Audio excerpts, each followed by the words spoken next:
Prepare to have your health questions answered here on Safe, Effective Natural Solutions with Dr. Todd Binkley, owner of Binkley Healing Center in downtown Ventura. Now, here's Dr. Todd.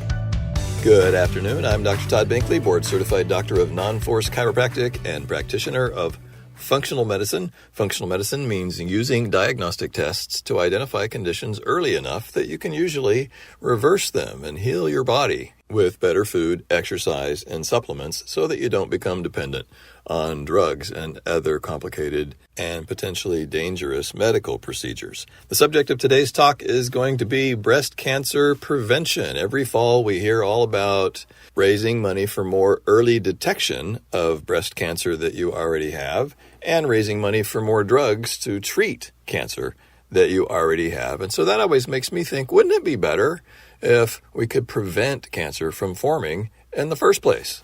Well, there are lots of ways, some of which are well known and many others which are not so well known, that you can dramatically reduce your risk of getting breast cancer. Before we dive into that, I just want to say thank you for tuning in, everyone who's listening now. It's been just over a year that this show has been on 98.3 FM every Friday afternoon, and the response to it has been fantastic, with so many people calling and contacting and coming in and sending in questions. So please keep those emails coming. There are no bad questions. If you have a question about something, there are probably 100 other people out there listening who have the same question or a similar question. So you're doing them a favor by asking your question. And who knows, it could become the subject of an entire show. I'm always looking for new ideas to present and new conditions to cover, so please let me know what you're most interested in.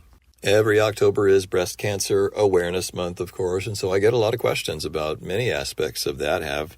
This month is no exception, this past month, so I prepared a talk on breast cancer prevention because so much of the conversation is always about early detection and finding more treatments for cancer that you already have. But wouldn't it be nice to stop the cancer before it starts? Well, there's no guarantees. There's no way to guarantee that you're never going to get cancer because there's just too many factors that can contribute to it. But there are many, many ways that a lot of people don't know about to dramatically reduce your risk of ever getting cancer in the first place. And most doctors never even consider. Most doctors focus on early detection and then wait until something is bad enough to justify the risks of big guns like chemotherapy, radiation, and surgery. And if you do end up getting cancer, the medical standards of care usually mean that you get the same treatment everyone else gets. But you are as different on the inside as you are on the outside. And restoration of health requires personalized care. On the plus side, survival rates for breast cancer are better than ever due to earlier detection and better conventional treatments in large part. But 13% of American women will develop cancer in their lifetimes, and that percentage is going up. It used to be 10%. Every year, the percentage of women getting newly diagnosed with cancer goes up. So it's important to understand that early detection is not prevention. How can you stop cancer before it shows up? Well, number one, identify your risk factors. Number two, get better testing. And number three, take better care of your health.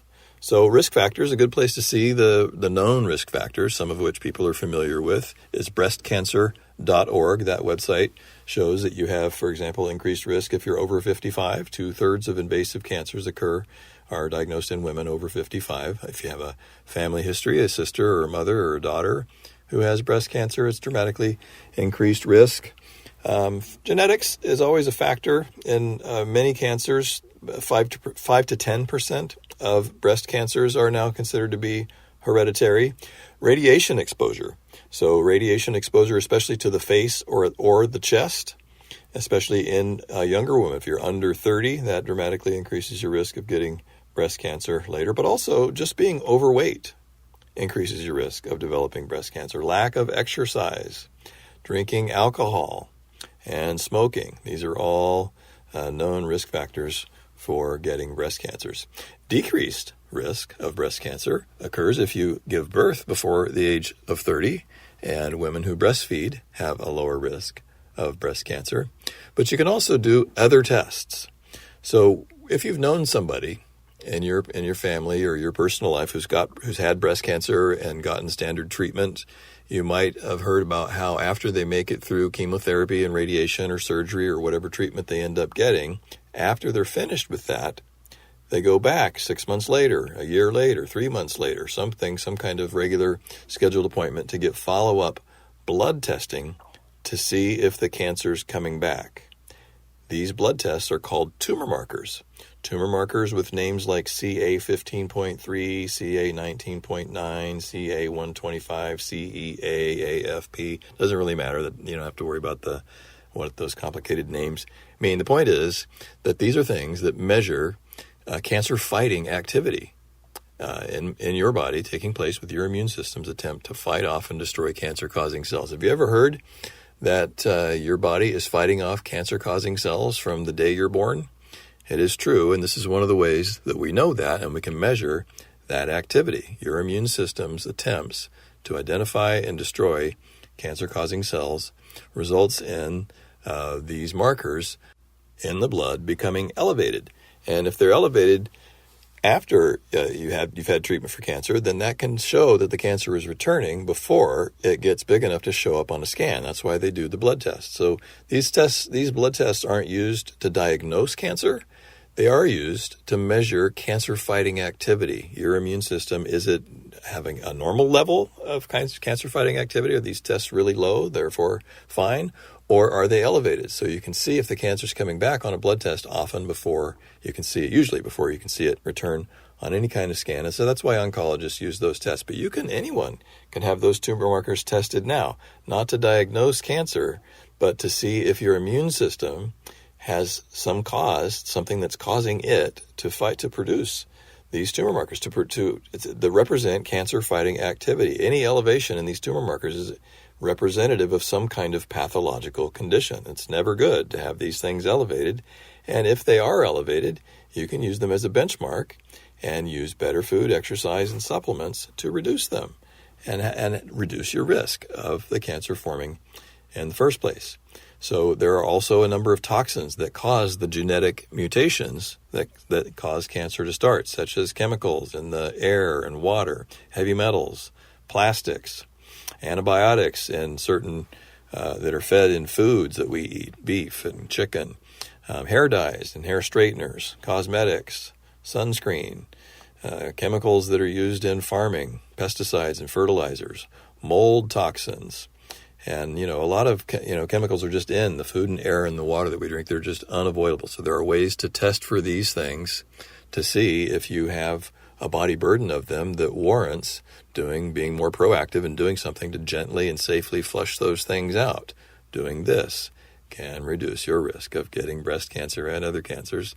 And there's tests to document whether or not you have an increased burden of these, and then follow-up testing to show that you are reducing your burden of those toxins in your body. And then thirdly, just general health screening. So inflammation, heart disease, diabetes, liver, kidneys, digestive system, and immune system function are the things that I test on everyone when they come for a general health screening, do a comprehensive blood panel to see if every part of your body is working normally. And when that is the case, when all of these things are working better, you are at lower risk of getting cancer. So taking better care of your overall health. All of the following things dramatically reduce your risk of cancer and have data behind them to support it. Exercise 35 to 40 minutes a day for 5 days a week. Eat mostly vegetables, healthy fats and protein. Drink plenty of clean water. Get 7 to 8 hours of sleep. Maintain a healthy weight. Limit alcohol use to 1 serving per day. So this isn't essential for everything, but it is widely known now that for women, drinking more than 1 serving of alcohol per day does increase your risk of breast cancer. So flush out the toxins that we just talked about, optimize your immune system function, and identify and supplement essential nutrients that are missing. Far and away, the most important nutrient that so many people do not have enough of to keep themselves healthy is vitamin D. And vitamin D dramatically reduces your risk of breast cancer if you get adequate amounts. And most people don't. How do we know that? By testing their blood levels of vitamin D.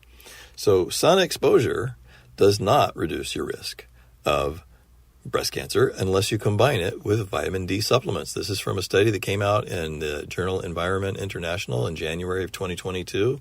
And the reason is because most people just do not get enough sun exposure to significantly alter their vitamin D levels. People think if I'm outside, or our bodies are supposed to make vitamin D in the skin, and our bodies do make vitamin D in the skin, but just not enough to optimize your immune system function and get that benefit of reducing your risk of many, many types of cancers, breast cancer among them. Because if you're just out in, with short sleeves and short pants, there's not enough surface area. If you sunbathe with your torso exposed, basically naked or in a bikini, 20 minutes a day, a white person, 20 minutes a day, 3 times a week in the summer in Southern California, say from June to August, in a part of Southern California that isn't foggy like it is in Ventura, then you might make enough vitamin D to have a healthy blood level of between 50 and 90. I'm going to come back to that in a minute, because there's a difference between what's considered normal medically and what is now known to be the healthy level of vitamin D in the bloodstream that will keep your immune system strong. So, 20 minutes a day, 3 times a week or more if your skin is darker in the summer with no clothes covering most of your skin and no sunscreen on. So no one does that, and most of the time, if you're going to be out in the sun for very long, you should put sunscreen on so you don't get skin cancer, obviously.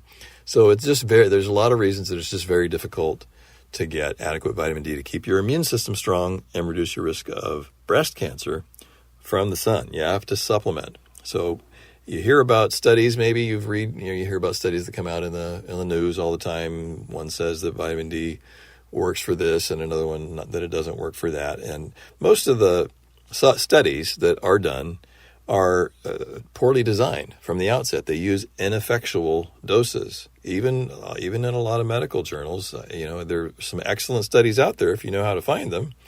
But if you don't look for them, you probably won't find them.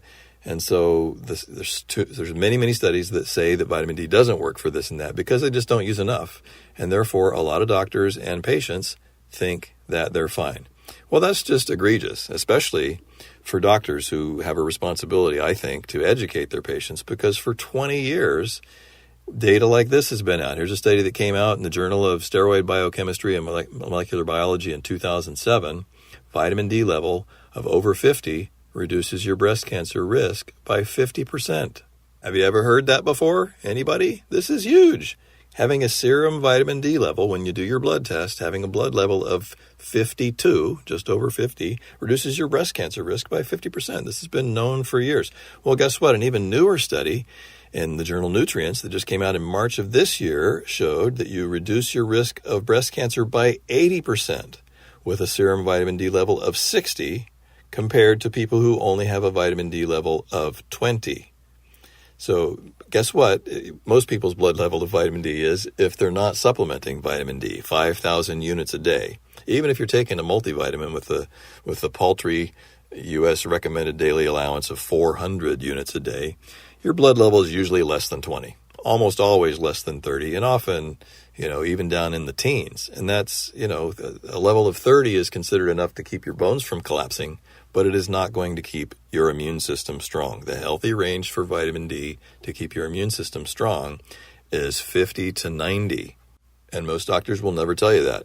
And no one gets their blood up to that level without supplementing vitamin D. Usually 5,000 units a day for most people is what it takes to get it up to that range and keep it there. If you're a thin woman under 120 pounds, 4,000 might be enough. But even children over 60 or 70 pounds can take 5,000 units a day. These 1,000 and 2,000 unit capsules that you see for sale in stores, those are for children. The average daily dose, if you want to keep your immune system healthy, is 5,000 units of vitamin D per day for most people. And then you can achieve these reduced risk. I'm going to say it again, 80% lower risk if you get your vitamin D level up to 60 versus 20. This is a study that came out this year. So most people test below 20 if they're not taking vitamin D supplements.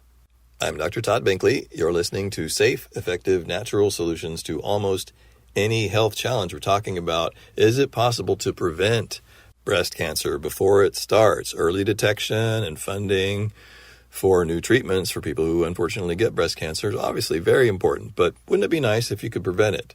So here's a case study. A 47-year-old woman came to me who woke up one morning with a grape-sized mass in her left breast, and a few days later it had tripled in size, about the size of a jalapeno. So she went to her oncologist, who recommended immediate surgery to cut it out, because if you're over 40 and you have a mass that size, that is the standard recommendation.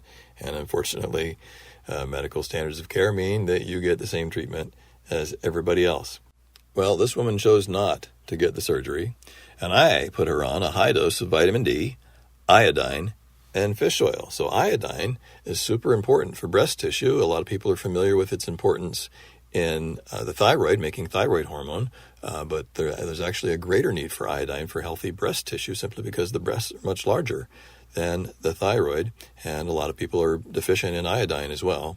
And then fish oil helps with inflammation and a whole host of other things. So high-dose vitamin D, iodine, and fish oil this 47-year-old woman took, and 3 weeks later, the jalapeno-sized mass in her breast disappeared. And it never came back. And that was over 10 years ago. And the reason that happened is because she didn't have cancer. She had a cyst. The technical term is a fibroadenoma. A fibroadenoma is a relatively common cyst that can form in the breast. And if you're over 40, they recommend cutting them out because they can become cancerous, but they also often don't. And it is often possible to reduce them with high-dose nutrients.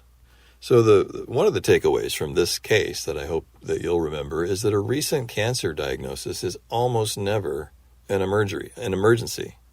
Even if you get told that you have to have chemotherapy or radiation or surgery, months often pass before you even get scheduled for that procedure. So you have time to come in and try something, to get some blood tests like I've been talking about, identify some nutrient deficiencies, and flood your body with nutrients to help it heal itself better, and then retest in a couple of weeks or a month. There's often time, and sometimes even in as little as 2 weeks, we can retest those same tumor markers and other tests of nutrient deficiencies, inflammation, and signs of stress on your body that are associated with most cancers, and see if the numbers are heading in the right direction. See if you're starting to get improvement. And then you can make a more educated decision about whether or not you need chemotherapy, radiation, or surgery immediately. And you take that information back I always encourage you to take the information you get from my tests back to your other doctor and discuss that with them. And just make an informed decision, whichever route you end up taking. So I do see patients who have cancer relatively frequently, but I don't treat cancer. I'm not an oncologist. Instead, I optimize their immune system function. Patients who come to me often come to me because they've just been diagnosed with breast cancer, and they come specifically for that, but they might just be coming because they have neck or back pain, and they also have breast cancer. So I'm going to help them optimize their immune system function, identify and restore nutrient deficiencies like vitamin D and a whole host of other things, protein deficiency, make sure they don't have anemia, also really common in cancer patients. If you start out in any recent diagnosis with low protein and anemia, really common in any kind of cancer, it can be very difficult to get those things back up. So the earlier you identify low protein, for example, and any form of anemia, which I see all the time in people who think they're healthy, and you can fix those, then you're going to be going to have a much better recovery from any type of cancer. So I can also help reduce and treat the side effects of chemo, radiation, and surgery with nutrients. I'm not going to stop your hair from falling out when you get chemo, for example, but some of the pain associated with it, the vascular complications. A lot of people who end up eventually, unfortunately, dying from cancer don't die necessarily from the cancer, but from a heart attack or a stroke, because the treatments for cancer dramatically increase your risk of heart attacks and strokes because of the vascular inflammation that they cause. And so these are things that can be reduced with better nutrients. And then the side effects of the treatments themselves: neuropathy, burning, numbness, and tingling and pain down the arms and legs and into the feet, profound fatigue, and brain fog. These are really common after you've gone through any kind of gauntlet for treating cancer. So many people report having these things, and they can be severely debilitating, and they often don't really get any effective treatment for these things. They'll give you medication to help reduce the nausea, but many people come in with these lingering symptoms that the medical profession often just doesn't have any answers for. So let's talk about some specifics. What are these cancer support nutrients I'm talking about? Well, actually, before I dive into this list, I think it helps to think about this. Think of your bloodstream as a river of life. And you've got construction crews waiting on both banks of the river that are there to heal and repair. They've got a job list. They've got a bunch of projects that need fixing. But if the raw materials that they need to do that job aren't available, then that job just gets put on hold indefinitely. So you've got construction crews on both banks of the river, your river of life, your bloodstream. And if you keep adequate amounts of the nutrients that your body needs to heal and repair all of the things that end up needing routine maintenance, there's a lot of them, then those projects do get taken care of. That construction project will get completed. Your body will heal and repair that tissue and reduce your risk of a whole host of diseases. So specifically with cancer, some of the most common nutrients, there's overlap between the nutrients required to maintain general health and to specifically reduce your risk of side effects from chemo and radiation and surgery and optimize your immune system to give you a fighting chance to fight off the cancer. But so for example, just vitamins, minerals, antioxidants, systemic enzymes, betaine hydrochloric acid. This is your stomach makes hydrochloric acid, and if you lack sufficient hydrochloric acid in your stomach, then it makes it very difficult to absorb the protein you're eating. So